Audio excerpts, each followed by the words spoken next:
Bitta, ikkita, uchta. Uchta konfet bor. Hop, bitta bola har yarim soatda bitta konfet yeydi. Yarim soatda? Ha, har yarim soatda bitta konfet yeydi.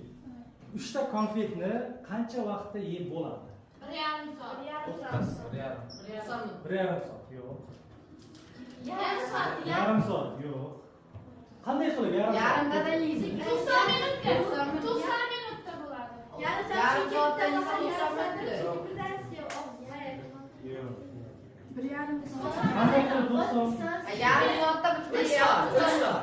1 soatda 30 minut. 30 minutda 3 ga ko'paytirsak 90 soat. 360 minut. 180 minut. 260 minut. 180. 180 minut. Qanday qilib?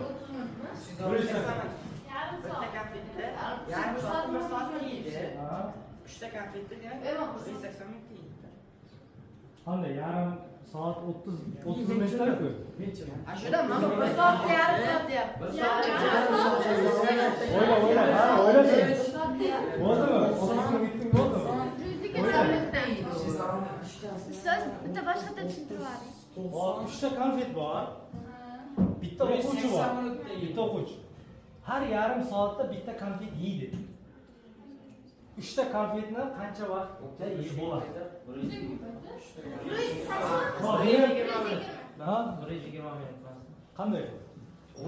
Har soatda deyapti. Hop, Yarim soatda. Yarim soatda bitta konfet. 20 minut topgan. 90 minut. Vaqt belgilayman. 90 yoki 11:05 gacha. To'xta, to'xta.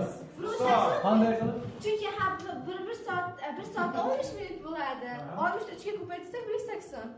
1 soatda demayapti.